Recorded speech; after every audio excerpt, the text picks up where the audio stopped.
在我接客之前，你先陪我睡一晚好不好？我卖身的钱就当是给你的度夜费。你度夜费？香姑娘要睡主人，还给钱的那种，那主人不就成了？在魏昭刀子般的眼神下戛然止住。江姑娘请，此处是我家主人私宅。不是说好的青楼吗？老鸨呢？那些脑满肠肥的客人呢？魏昭啊，难不成你想让我做私娼？每次你外出，我就挂顶绿帽子，表示可以接客。当你在家时，我就将绿帽子收回，与你做夫妻。魏昭面沉如水，不愧是江千里的妹妹，小嘴抹了毒一样，回头定要收拾她。朱贤死死咬住嘴唇，如果她再笑出声，主人会宰了她。这就是我迎来送往的地方啊，魏昭。魏昭心口微抽。江姑娘，我家主人官拜神武将军、太常卿、广陵相国，封武安侯，兼太子少傅。这么多职位爵位，你随便挑个称呼啊，就算是陛下也不敢直呼主人名讳。我脑子笨，记不住这些。魏昭，我要沐浴，你既抓了我，就得管我。朱贤，带他滚去浴室。浴室里，哇，好漂亮的屋子！拿出香喷喷的澡豆给他揉搓身体，好闻的气息弥漫满室。江一欢舒服的眯上眼。哥哥说的没错，进京就能享福。朱贤有点可怜他，傻乎乎的小白兔进了狼窝，还美滋滋的。江小姐，有些事情我得提醒你。好的，姐姐请说。我家主人是长房嫡长子，他掌7州军务，权倾朝野，许多人都想除掉他，但他把许多人都除掉了。他好厉害啊！然后呢？我家主人虽狂妄傲慢，喜怒无常，不近人情，但他也有优点，至少在女色上他洁身自好。所以江小姐，你只要乖乖听话，我家主人会让你死个痛快。啊，他这种人有妻子吗？没有，但你别多想，我家主人眼光极高，你攀附不起。我懂，干我们这行的最忌讳爱上客人，那真叫绝望了。朱贤牙疼，主人知不知道他接了个什么回来？魏昭，不要直呼我的名讳。好吧，魏昭。你哥哥江千里实在不是个东西，我猜他流放途中不会老实，所以将你接来。他若犯事，我便折磨你。我接你来不是让你享福的，你想要的好东西通通没有，认清楚自己的身份，求客而已。魏昭，你还搞连坐？哼，我就搞连坐。如果你哥哥老实些，我就不动你。你平日就待在院中，别想逃跑，明白吗？江一欢黑漆漆的眼珠盯着他。明白。我可以去睡觉了吗？哼，去吧。这只呆头鹅舟车劳顿，定然累得不轻。一起吧，你陪我睡，给你脱衣服。朱贤捂脸，方才提醒过他的话全扔到脑后了吗？魏昭豁然起身，揪起他的衣领，本想将人扔出去，哪知撕拉一声，衣领断开。江一欢趴在地上痛哭，赖着不肯起来。他又去拉他的衣袖，手里是一大团线。魏昭，我是你煮熟的鸭子，你还怕我跑了不成？到了晚上我任你为所欲为，但你别毁我衣服啊，总共就2套。公子，江姑娘的衣服又旧又薄，经不起你拉收，经不起拉扯。赔我衣服！哥哥，你在哪里？你从梧州来，那里盛产丝绸锦缎，你为何还要穿粗衣？我在乡下养了有10只芦花鸡，5只鸭子，2只大白鹅，养了大半年，被官差抓走，连个蛋都没给我留。我没力气种田，只能挖野菜吃，后山的野菜都快被我挖光了。你说这是为何？我天生爱吃野菜吗？你还要养鸡挖野菜？江千里俸禄不少，他没给你钱用？给了一点，可我还要接济瞎眼的老舅公，不够花。江千里这个废物，连妹妹都养不起。你别这么说，我哥哥做官前日子还过得过去，他长得英武俊俏，有富贵妇人图他身子，他便半夜陪宿，换我日日好事。朱贤大为震惊，江千里是出了名的寒门贵子，清高无瑕，还干过这些事儿。魏昭不由想到江千里说爱慕他的话更加反胃了。请大公子安，大公子好气色呀。何事？明日老夫人办花朝宴，请了许多世交姑娘，也请大公子前去热闹热闹。你转告祖母，让她少拉屁条，积点德吧。大公子这说的什么话呀？老夫人是你的长辈，她这是关心你呀。我与祖母说过，婚事不劳她费心，她偏要撮合，这不是拉皮条是什么？难不成是人牙子或是拐子？嬷嬷气得直叹，这大公子嘴毒起来六亲不认。这位姑娘是？江一欢扒着魏昭的小腿。嬷嬷好，我叫江一欢，是魏昭的。嬷嬷懂了，大公子收了个鲜嫩外室，还让人家趴着服侍他呀。哎呦，这花样真多呀。姑娘好颜色呀，真叫人喜欢。嬷嬷讪笑两声，匆匆告退而走。你松手。江一欢松开手，转为抱着她尽瘦紧实的腰。平日京中姑娘们再狂热，也只敢眼神骚动，哪有直接上手的？朱贤，还愣着做什么？快把他弄走，明天我就杀了他。朱贤拉走江一欢，将她塞进客房，门随之落锁。江姑娘，你是重犯家属，是主人的囚徒，别再惹他。哥哥，你等我，只要魏昭不杀我，我就能捞你回京。来人呐！着火了！快救火！快救火呀！大公子，有歹人纵火，客房那边火势最大。魏昭脸一沉，客房住着江宜欢呢。赶到时，屋子已经被火光包围了。你们是傻的吗？为何不去救人？大公子，这……魏昭，你快来救我！我不能出去，我没穿衣服。魏昭快步迈进去，里面火势更大。眼看要烧到床上，姑娘用锦被遮住身体，呜呜道：“我的衣服放在置物架上被烧毁了，姐姐们不在，外面全是男丁，我不敢出去。”她圆润晶莹的肩膀滑落，锦被遮不住风致。魏昭用锦被将她卷起来，朝外面喝道：“统统转身闭眼，违令者杀！”将人抱到主院右厢房，江一欢从锦被里钻出来：“魏昭，你叫魂呢？消停会儿。我问你借件衣服穿行不行？”魏昭抬眸，又僵硬地避开，忘了他只着轻薄内衫，几乎遮不住身体。按理说，我这副样子被你看到，是不是没法活了？魏昭脱下外袍，将他遮住。这就没法活了。在任何时候，你的性命都比生命重要。若有人笑你辱你，杀了便是。我哪敢杀人啊！在乡下时，只有别人欺负我的份儿。养的家禽被抢走，种的豆苗被扒光，我害怕，只能躲着不出去。现在连件衣服都没有。魏昭微怔，他在乡下经常被欺负，卑职罪该万死。方才卑职带他们回了趟主宅，疏忽了江小姐，请主人责罚。魏昭盯着他华丽的织锦五彩衣。朱贤，你冷吗？不冷，多谢主人关怀。主人向来把他当男人使唤，何时这么体恤过？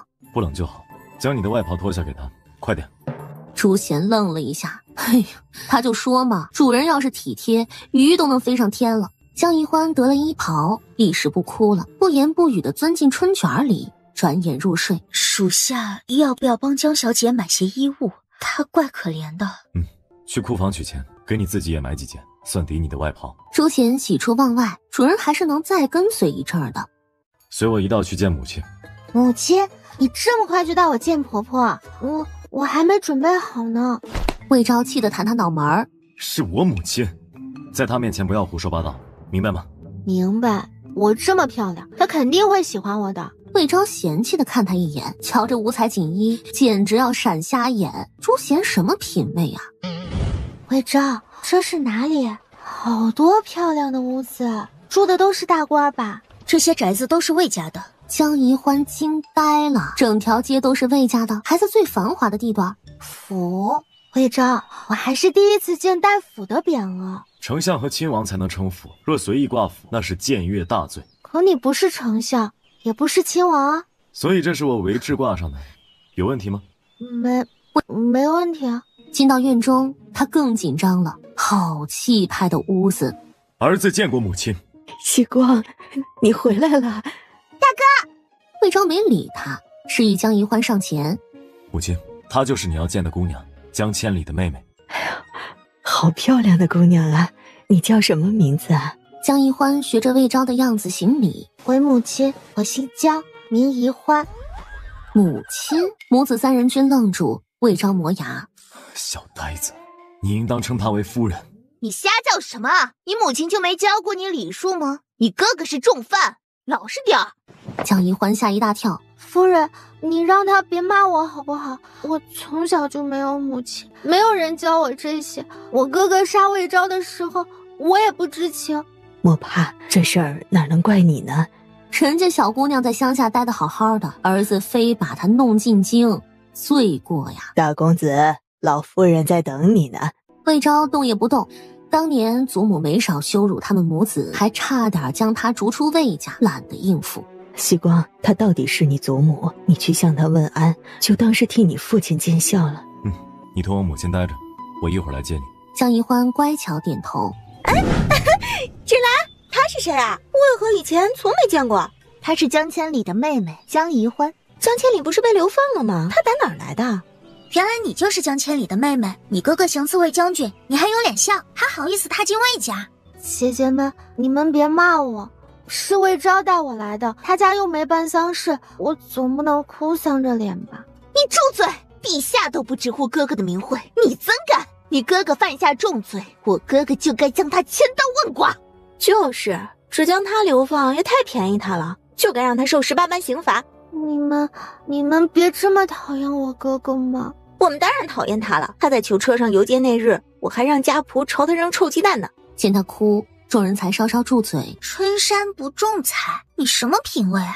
淑贤姐姐快来，有人质疑你的品味。喂，你在乡下平日都做些什么？是抚琴，还是点茶，还是焚香？我会养鸡养鹅，会挖野菜，还会抓鱼。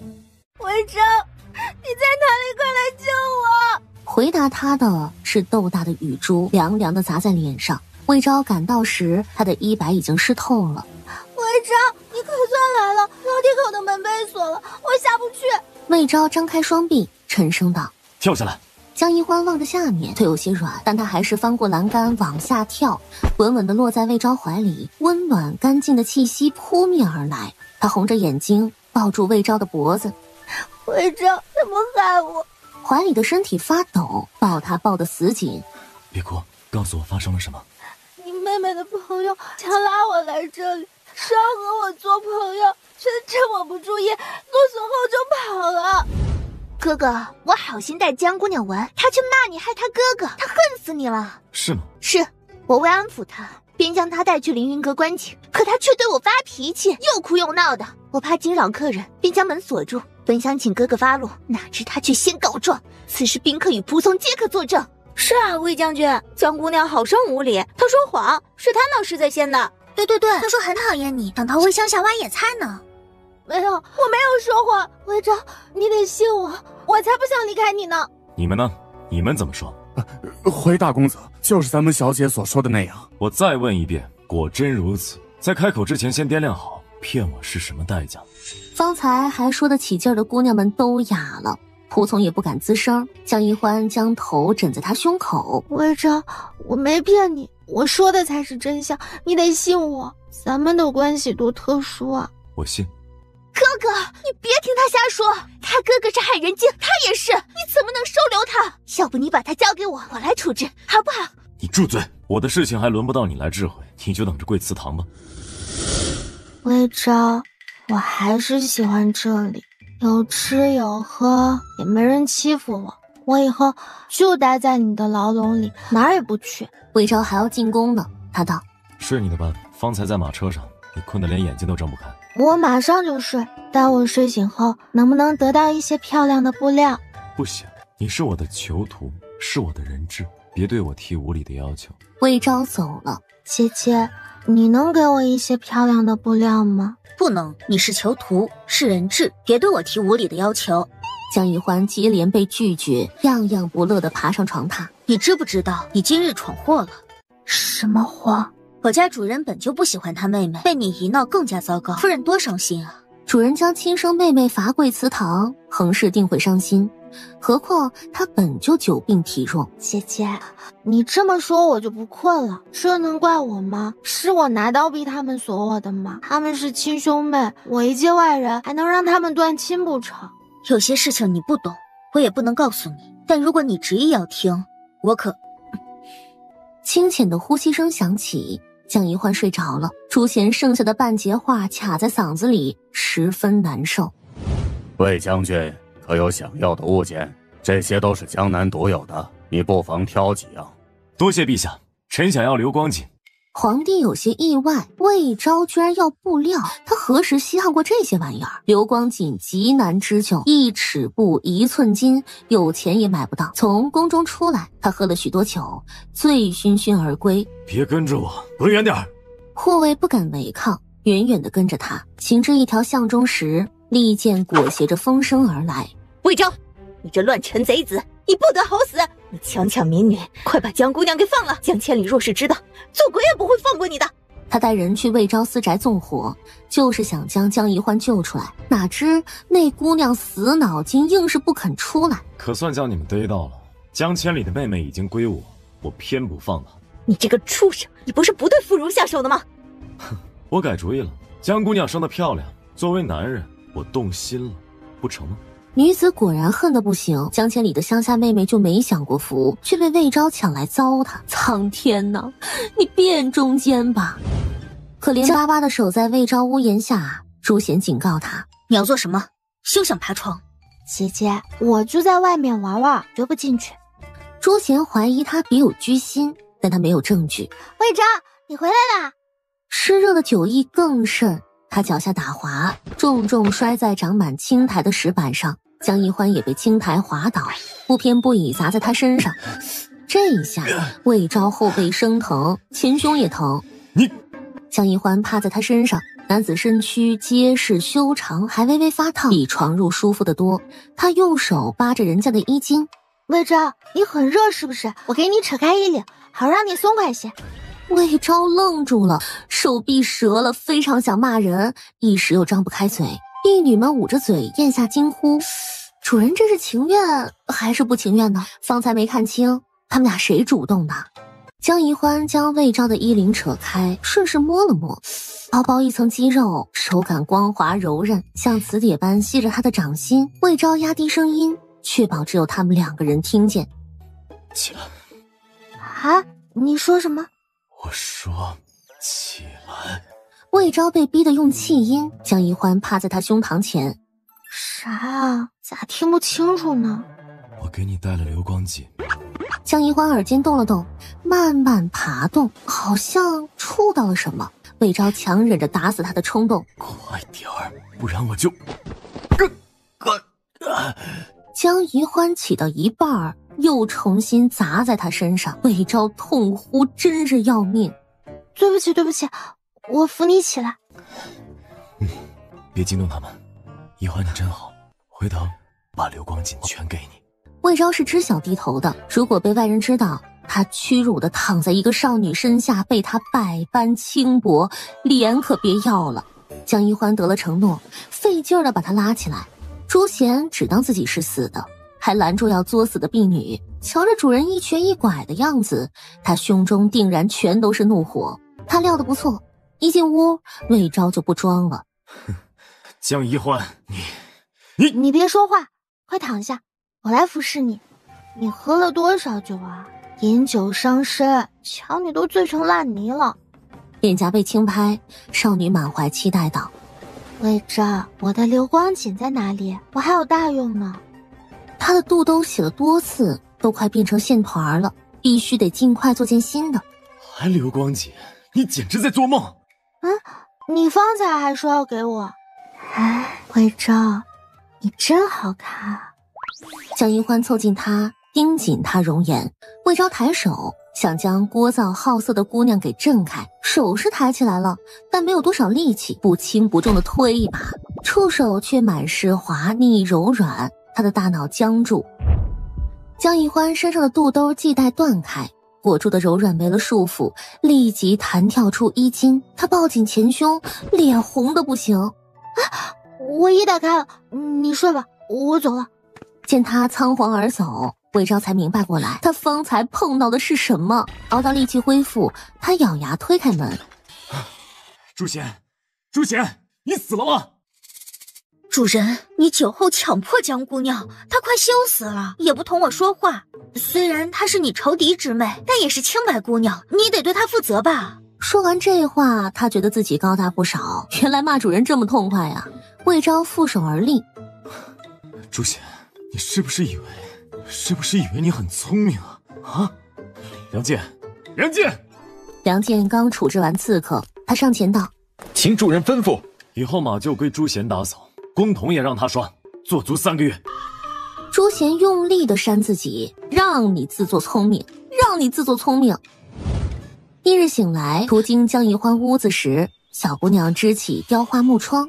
魏昭，魏昭，做什么？你凑近些，我与你细说。魏昭才不要靠近他呢。江宜欢急了，扬声道：“我的肚兜被你扯破了，没法出屋子。魏昭飞奔上前，捂住他的嘴：“别嚷，这种东西你找朱贤要去。”不行，每个人的尺寸都不同，我得量身定做。你还是给我布料吧。魏昭才明白，原来他要漂亮布料是要做贴身衣物，怎么不直说呀？抬个手，6匹浮光锦被抬到江宜欢窗前，堆了几个箱子。江宜欢激动的脸颊通红，好漂亮啊，就像月光流过，好光滑，好柔软啊，简直比魏昭的皮肤手感还要好。这些全归我吗？是，面料我给你了，你给我安分些。魏昭啊，你下次别喝那么多酒。魏昭想将他的头扭下来。放肆，你居然管我！在我们梧州，有个男子醉倒在路边，被经过的妇人轻薄，他有了阴影，成了断袖，对女人再也不行了。你说的那个人，该不会是你哥哥吧？才不是，我哥哥乐意被轻薄，他可以收钱嘛。魏昭啊，你晚上早些回，咱们一道用饭。魏昭抬脚就走，哪有和囚徒一块用饭的？大哥，你今日为何没带江姑娘？我知你并没有悔过之心，别在我面前装，他轮不到你来欺负。哥哥，我是为你好，你别瞧她呆呆的，其实很难缠。我是你亲妹妹，哪会害你？是吗？可在我的记忆中，我并没有妹妹。西瓜，我骂过兰儿了，你别再怪她了。你这般紧张，是不是喜欢江姑娘啊？母亲误会了，江千里活着麻烦，死了也麻烦。我要用他妹妹做牵制，她是我的人质。我瞧他脑子不大灵光，如果你还关着他，迟早会惯出毛病来的。魏昭沉默，江宜欢是有点呆。你把他交给我吧，我替你照顾他。此事在意吧。他走后，魏芷兰扑在横氏膝头。母亲，你真要照顾他？我不喜欢他。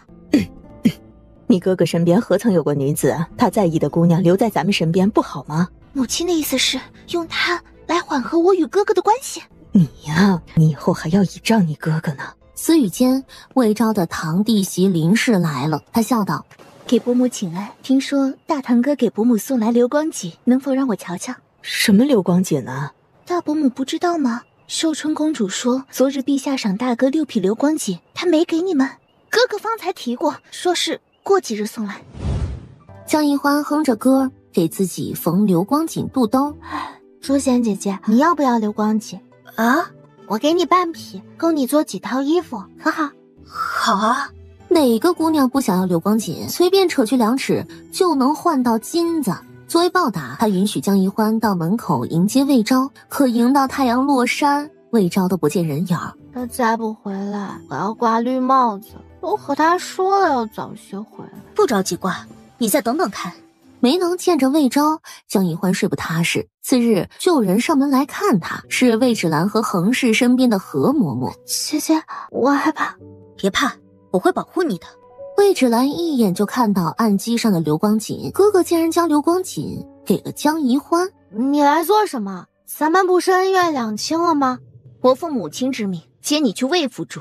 那日的事情，哥哥与母亲骂过我，还罚过我跪，你满意了吗？我不去，我不喜欢你，你也不喜欢我。主人令我守好江姑娘，并未说让她回魏府。何嬷嬷笑眯眯道：“朱贤姑娘，我家夫人喜欢江姑娘，想接她过去小住，公子定然同意的。”朱贤迟疑：“嬷嬷，夫人喜欢我，如果我与魏姑娘闹别扭，她肯定偏心我，这多对不住魏姑娘。所以啊，我还是不去了。”何嬷嬷一梗：“你想多了，夫人哪可能偏向你啊？”僵持间，魏昭回来了。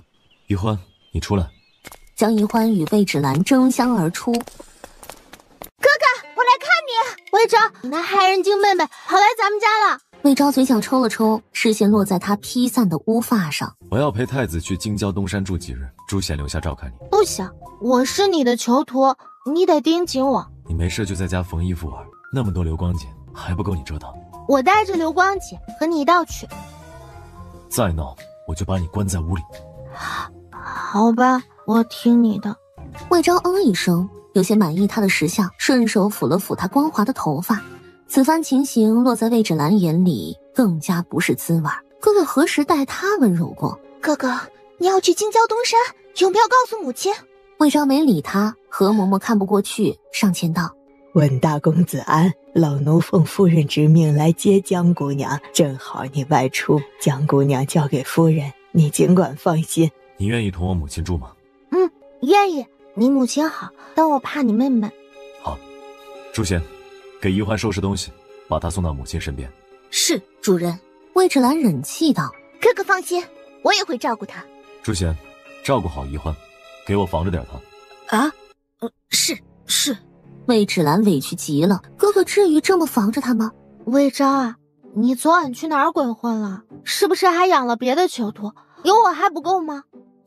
你别得寸进尺，这不是你该关心的。他有多套宅子轮着住，一大早来跟他交代2句，还盘问上了。魏芷兰好受多了，江宜欢蹬鼻子上脸的，惹到哥哥了吧？收拾好东西，江宜欢带着流光锦坐上去魏府的马车，他哼着小调靠在朱贤身上。我要裁好多衣服，流光锦用完了再问魏昭要。你哥哥多次刺杀我哥哥，我哥哥应该憎恨你，他为何要待你好？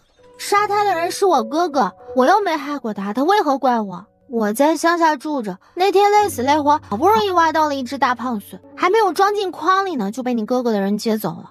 你提醒我了，我得让他赔损。6匹流光锦，他全给了你，1寸都没给我，你同我抢哥哥！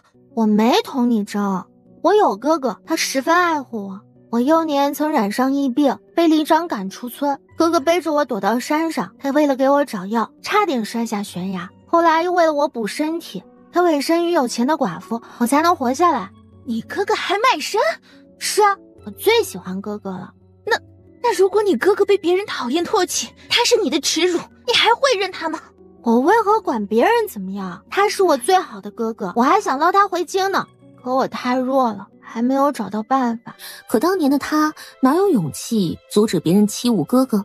我要瞧瞧哪样女子能入他的眼。江姑娘住哪里？回老夫人，她的东西抬进了大夫人院中。将昭儿喜欢的人留在身边，他还不是为自己谋算？你不高兴吗？是不是和他拌嘴了？母亲别问了，我不想说。我知道你不喜欢他，但都来了，你就得善待他。老夫人请你们去她院中用饭，带上那位江姑娘。横氏柔婉应下，待人走后，她脸色微冷。婆婆当年听信流言，误会魏昭不是魏家血脉，他们没少遭冷待，她也是恨的。见过老夫人，老夫人真慈祥。你是个好孩子，昭儿起居可好？餐饭可好？她起居挺好，天黑后就不看书了，餐食吃的也好。小的长得多高啊！今日她陪太子去京郊，便将我送给他母亲照顾。横氏作为长媳，她还有很多不足，我就……老夫人，我肚子有点难受，能不能坐下说话？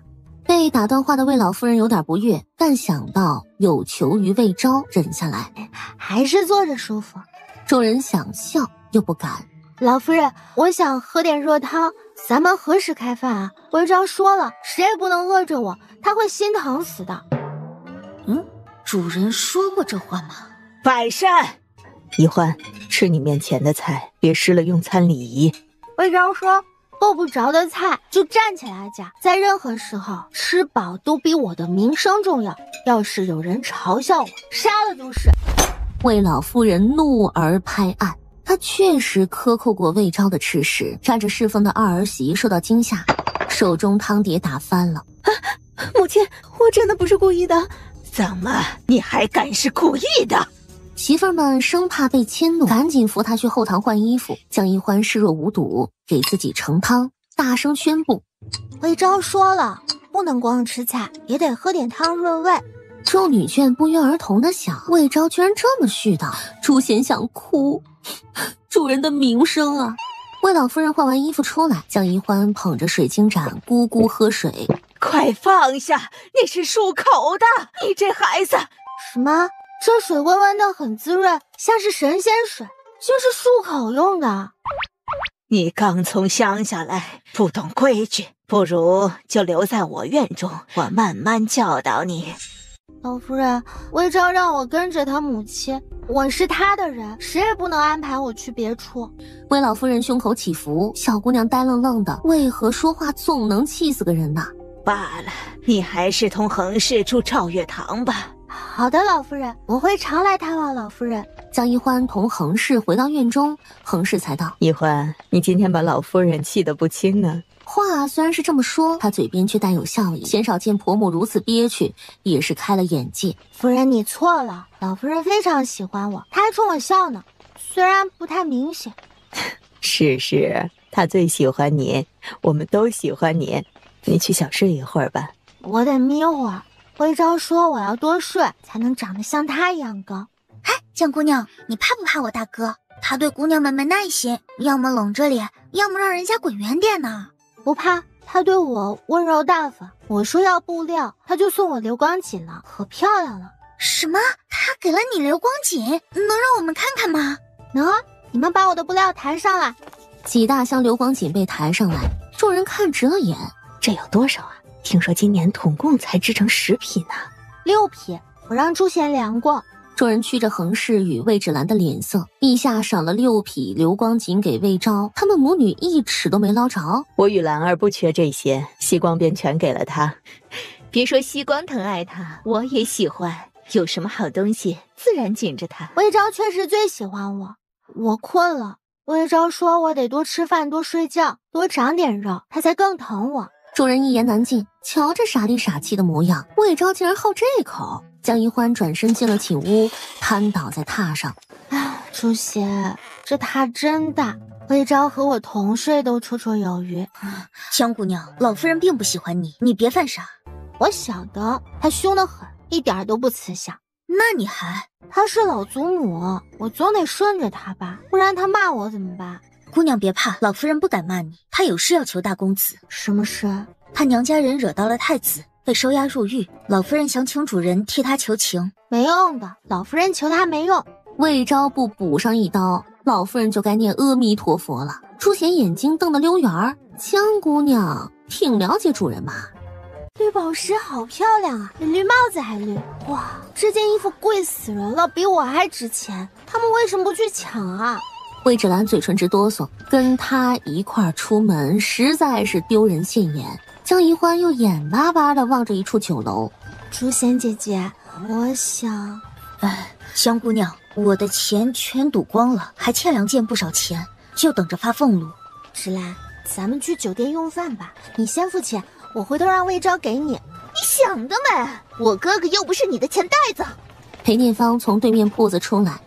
芷兰，你也出来了。念发，我母亲让我带他玩。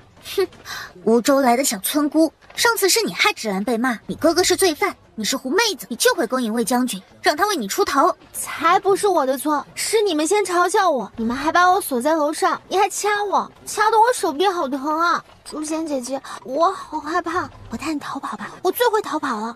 哼，有我在，你跑什么跑？那你帮我按住他，我掐回来。转变有这么快吗？小狐狸精，你敢对我动手试试？我哥哥是刑部侍郎。刑部侍郎又如何？魏昭随便一个职位都能压死你哥哥。魏昭说了，他就是我的，我们是一家。朱贤，你帮我按住他，我再给你半匹流光锦。一见到他，我就想起以前被欺负的日子，我快憋死了。朱贤利落地摁住裴念芳，罢了，却让江姑娘高兴下。她做囚徒也不容易。江一欢压住上扬的嘴角，在裴念芳的手臂上拧了一下。裴姑娘，咱们扯平了。不对，你上次还将我关在楼上，我也得关你一次。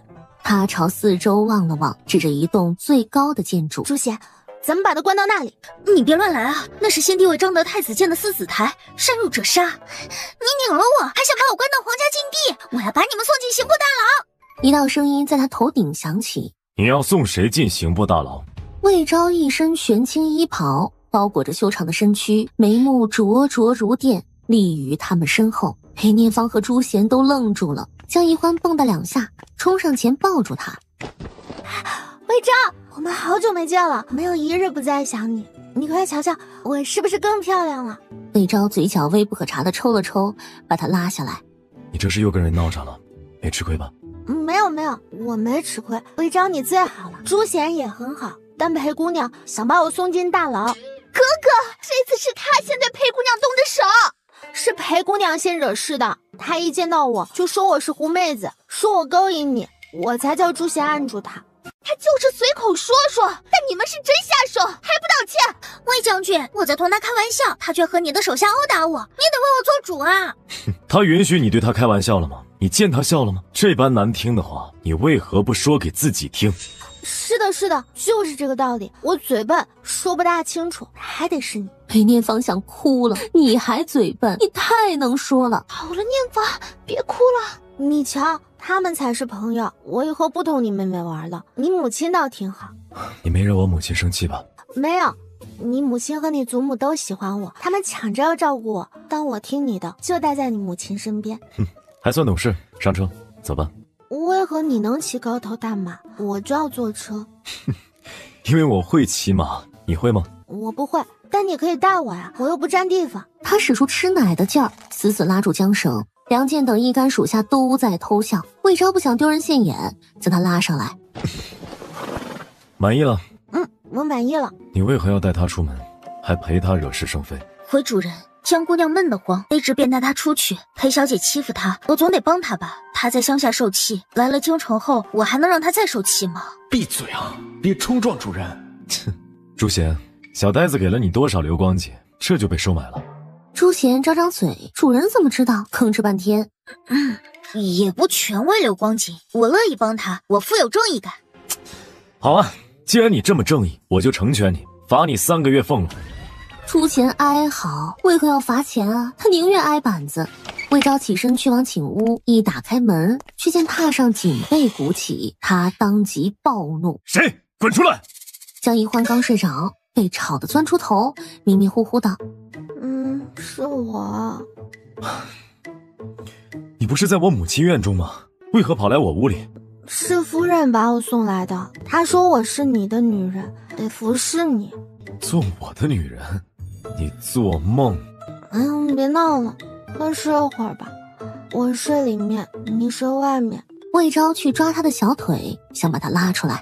少女的小腿雪白莹润，滑若凝脂，还没捏住呢，就从她手中滑走了。手僵在半空，居然没抓住。魏昭，我瞧你也累了，安心睡觉吧，我保证不对你做什么。魏昭想起上次被他轻薄的情形，怒道：“我看你是弄反了吧，给我躺好。”哦，好的，我躺好了。一副任人宰割的样子。魏昭俯下身，捏住他柔嫩的下巴，江一欢睁着漂亮的眼睛，捂住脸，冲他甜甜一笑：“我准备好了。”魏昭身体僵住了，他在做什么呀？简直是昏了头。将军，老夫人请你过去，说有急事。魏昭嗤笑，肯定是为他那不争气的娘家。你睡你的吧，我一会儿来找你。我等你。祖母有话请直说，别绕圈子了。你是太子少妇，与太子交情好，你表兄得罪了太子，你替他们求个情。祖母糊涂，那蠢货冲撞皇祖，一律当废去双手，服役3年。你那么大能耐，就不能保住他？能，但我不愿。小狼崽子，你弃亲人于不顾，我看你能风光到几时？这就不劳祖母费心了。他拂袖而去，回到院中。魏昭想把江一欢叫去偏房睡，还是别了吧。江姑娘睡得正香，她一觉能睡到天大亮。她不吃晚饭。她说她在乡下粮食不够吃，饿了就睡觉，习惯不吃晚饭了。魏昭沉默一会儿，转身去了偏房。睡到半夜，失眠的他有些不甘，去竹寝摇醒江一欢。一欢，告诉你个消息。江一欢吓得打个激灵，惊恐道：“大半夜的能有啥消息啊？”你哥哥在流放途中逃跑了，周边全是深山老林，毒蛇猛兽多得很，怕是凶多吉少了。我可怜的哥哥，他早就应该委身于你的，好好侍奉你。你哥哥委身于我？是啊，你不是也喜欢男人吗？谁告诉你我喜欢男人的？我哥哥在我们梧州都传遍了，你男女通吃，尤其缠的身子。魏昭愣住了，他半夜爬起来就是为了给自己找气受。江千里如此狡诈，怎么会有个傻呆呆的妹妹？裴念芳也被江宜欢气得半死，她去闹自家哥哥。哥哥，我被魏昭的人打了，你就不为我出气吗？你去咬死魏昭啊！你胡说什么呢？我是刑部侍郎，不是狼。魏昭心狠手辣，仗着自己有7州兵权，连陛下都不放在眼里，他哪敢与他来硬的？魏昭啊，你和我一块儿睡，榻上能睡好几个人呢。我睡中间，你和朱贤睡我左右。哎，不，你别害我。想得美！你倒是提醒我了，咱们换回来住。一个囚徒占了他的主寝，他却睡在小偏房，简直是倒反天罡，成何体统？你老实待在院中，我有事要外出。魏昭，你别那么凶嘛！你要去哪里？别问我去哪儿，你管不着，你就是个囚徒。他走后，魏芷如才敢溜进来。一欢，我带你出去玩吧，咱们不叫芷兰，省得他欺负你。好啊，你请我吃饭行不行？回头我找魏昭拿钱给你。不用，我请你吃，赶紧出门吧。好巧啊，芷如，咱们今日既碰上了，就一道用饭吧。哥哥，妹妹，我在这里，魏姑娘请客，你们都来啊！芷如啊，我还有2位妹妹与哥哥呢，人多多热闹啊。这可不行，男女有别，我们怎么能和外人一块用饭呢？哟，我差点忘了，那我让哥哥去隔壁间。他2位妹妹也进来，笑道：“有劳魏姑娘破费。”魏芷如翻个白眼儿，没见蹭饭还带妹妹的，好香啊，是正宗的江南菜。姐姐，你吃。携起满满一碗菜递给朱贤，朱贤受宠若惊，多谢姑娘。江姑娘，你不能惯着下人。他如果也吃，芷如就要多破费了。你说的对，便宜占多了会遭雷劈的，但我不怕，你怕不怕？江姑娘真爱说笑。吃饱之后，他用帕子擦嘴，等着魏芷如结账。蒙客人惠顾，共80两。什么80两？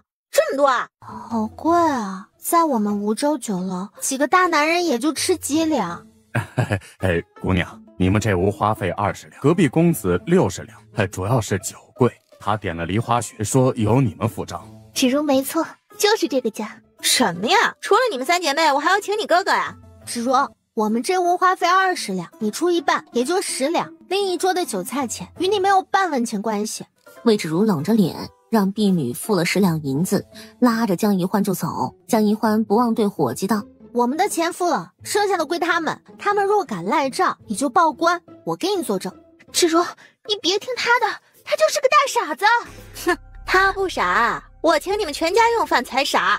走到马车前时，傅熙荣追过来：“芷如，等等，方才是我不对，我向你道歉。”哪个欺负我妹妹啊？啊，快站出来！是他，就是他挑拨我与芷如。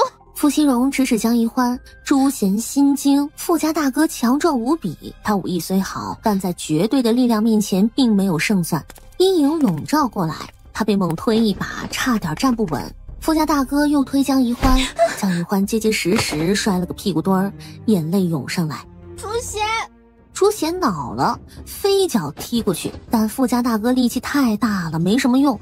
江宜欢刚爬起来，又被傅熙荣推倒，磕的后脑勺生疼。傅家大哥在对付朱贤，像猫戏耗子。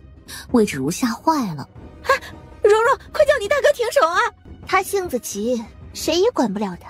哎呀，你叫他停，我给你们付酒饭钱。”将钱袋塞给傅熙荣：“朱贤快撑不住了，快停手啊！”傅家大哥踢向朱贤，朱贤稳不住身形，摇晃着倒地。你们欺负人，让你多管闲事，京中不比乡下，今日就给你长长教训。江宜欢眸光幽暗，抱住他的脖子咬死。我受够了！又拔下簪子，用力抵在傅熙荣脖子上。大傻鸽子，你滚开，不然我就捅死你妹妹！众人都傻住，谁也料不到他会来这一招。啊，你放开他，不然我摔死你！在你摔死我之前，我一定先杀了他。你别乱来啊！别划我的嗓子，也别划我的脸。你想多了，我要挖出你的眼珠。哥哥，你赶快退后，你先听他的。他就是蹭个饭而已啊，哪知碰上不要命的。别耍花招，不然我就把你的眼珠子挖出来，塞进你嘴里，让你尝尝自己的味道。傅熙荣几乎要呕出来，就凭他家哥哥的脑子，也不会耍花招啊。江一欢柔柔道：“傻大个子，等你跑回家后，我就把你妹妹放了。还有，把钱袋子还给芷如。”东宫，你说姑该怎么办？7颗东珠，太子妃和梁帝都想要，姑没法平分。殿下叫我过来，该不会就是为了这件事吧？是啊，姑愁着呢，让他们哪一个伤心，姑都舍不得。那殿下把东珠全给我，事情不就解决了？可是，殿下若是无事，微臣先行告退。你别急着走啊！姑听说江千里的妹妹在你手里，你没欺负她吧？当然是欺负了，不然我接她进京是让她来享福的吗？太子嗟叹，魏少府真是嚣张啊！主人，你看，一个傻大个子拔足狂奔，让开！让开！让开！我要回家！我要回家救妹妹！哼，这不是傅家那二愣子吗？他羊癫疯发作了。傅大人可真是好福气啊！梁健无语，人家就是愣了点儿，哪有羊癫疯啊？西光，一欢出事了。出了何事？他不是在家里待着吗？芷如今日带他出门，我本是放心的，哪知道他与傅家兄妹起了冲撞，身上还受了伤。你快去瞧瞧吧。魏昭快步离去，姑娘忍着点儿，一会儿就好。朱贤呢？她严不严重啊？朱贤姑娘没有大碍，大夫说静养几日就好。魏昭大步流星进来。一欢，魏昭，你今天这么早回来？我脸有点疼。是傅家兄妹伤你？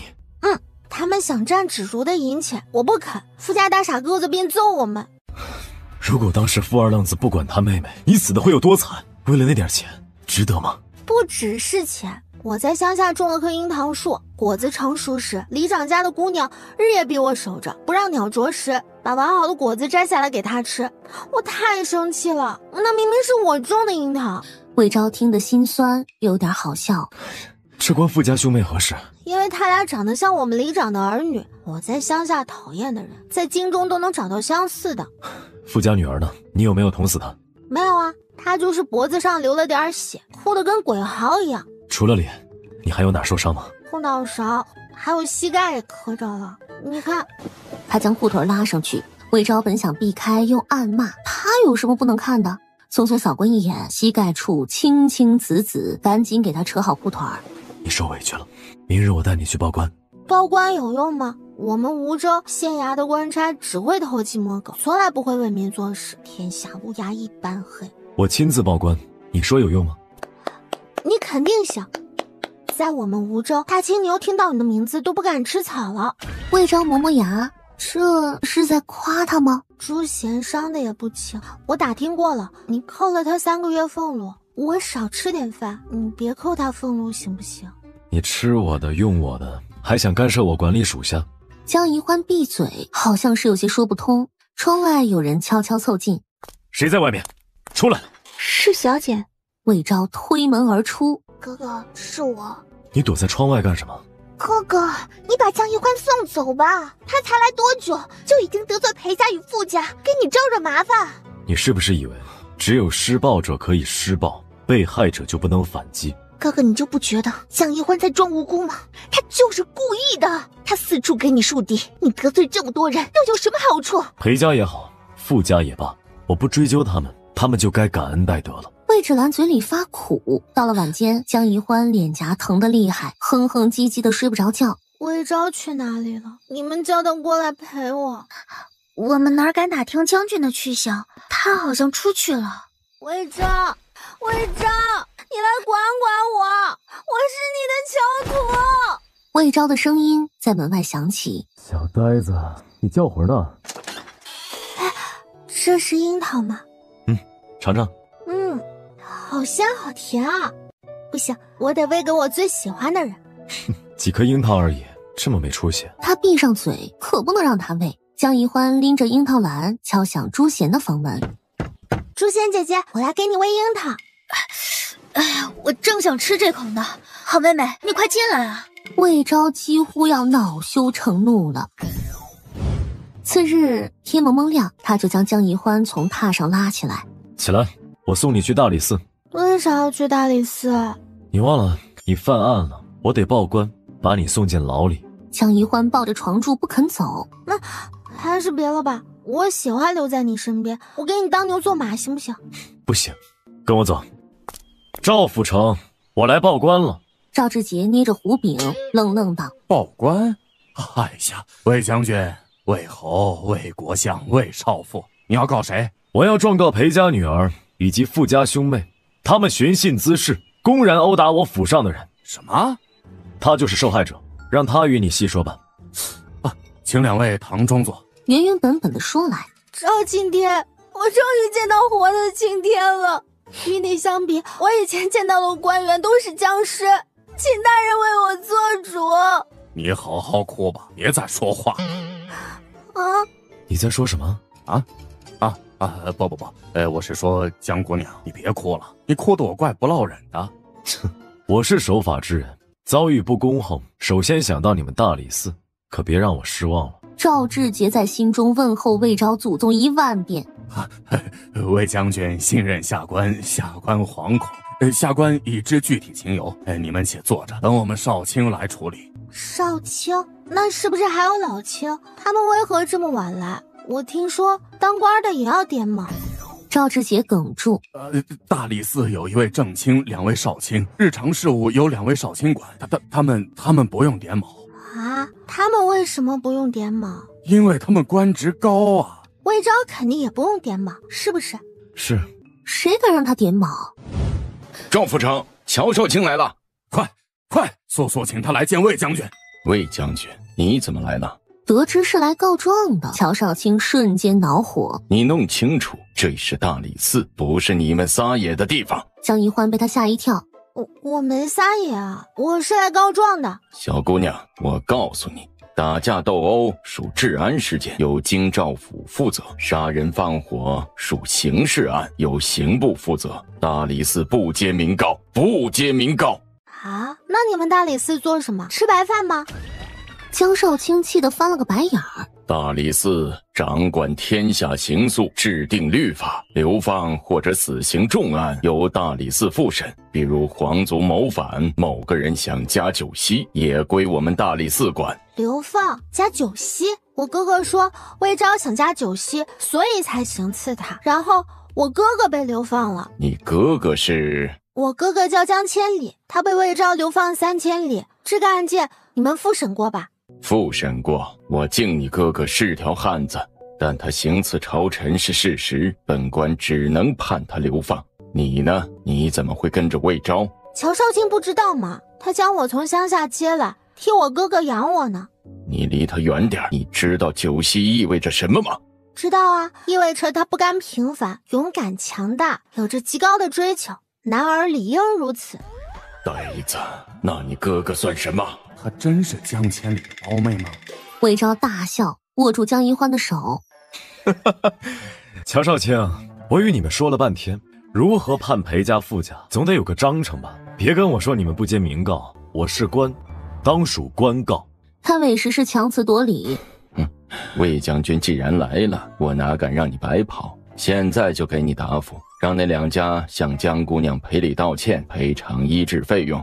乔少卿判案真快，我们梧州有乡试被顶替案，受害书生奔波3年无果，最后跌到河里淹死了。此事发生在梧州。是啊，那书生跑遍了县里乡里，却上报无门，本想进京告状，还没有来得及启程，就失足淹死了。失足淹死，怕是被报复致死吧？也就是在梧州，在我掌管的齐州，绝对不会有这种事情发生。魏昭你好厉害，怪不得你能掌齐州兵权。他们拉着手离去，乔少卿捏了捏眉心。志杰，我去给魏昭写判决文书，你着人去调阅梧州案宗。这大人，那书生人都死了，地方官府也没上报，咱们要不他们不敢上报，难道我还不敢查吗？快去！魏昭敢加9息，他还不敢查案？魏昭，昨天的樱桃哪里买的？我还要。东宫今年最早成熟的一批果子，别人献给太子的。他昨日听江一欢提及樱桃，便去找太子要，太子也就一筐，可怜巴巴的被他给弄走。那还能再要点吗？不能，你最喜欢的人太能吃了，我养不起。昨日朱贤忘乎所以，把大半筐樱桃吃光了，江一欢都没吃到多少。江一欢从怀里摸出流光锦手帕，里面裹着几颗又大又圆的樱桃。没想到吧，我还藏了几颗呢。魏昭失笑，捏捏他的脸，多少有点肉了。哼，你还知道给自己留几颗呀？倒也没傻透。很好吃的，你也尝尝。江一欢捻起一颗樱桃，递到他嘴边，紧紧闭上嘴。真不吃吗？这几颗是这一筐里最好的，我特意给你留的。你怎么不全给朱贤啊？他不是你最喜欢的人吗？朱贤为我受伤，得让他多吃点，但是最大最红的我得给你留着，最好的东西我都给你。你要是不吃，我就自己吃了。魏昭迅速捏住他的手腕，牙齿轻触间，鲜美的果味弥漫口腔，酸中带着丝丝甜意。从来没有人将最好的东西留给他过，他想要的从来只能自己去争去抢，没有人会给他留。回到魏府，魏芷兰、魏芷如，你们交的都是什么朋友？再有此类事情，我将你们一并罚了。我方才与你婶婶也说过他们了，他们日后交友定会慎重的。我骂过芷如了，她就是太傻，才被富家姑娘骗得团团转，没少被占便宜。你以后交朋友要多注意，谁都不能令你吃亏，明白吗？我都听你的。林氏吃惊，本以为江宜欢夸大了魏昭对他的宠爱，哪知是有过之而无不及。乔少卿，你脑子是不是有问题？大理寺何时接明告了？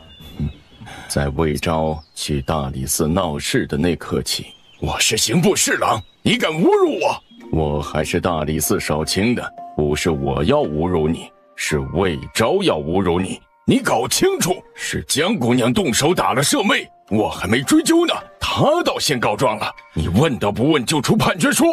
抱歉，我就这么判。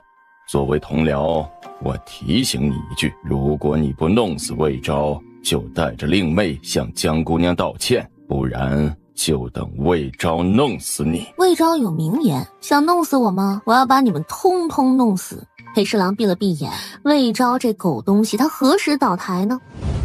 江姑娘，裴侍郎带裴姑娘前来。这么快？我们前日才去大理寺，京城办事效率就是高。江姑娘，我来向你道歉。真的吗？我不信，说说看，你错在哪里啊？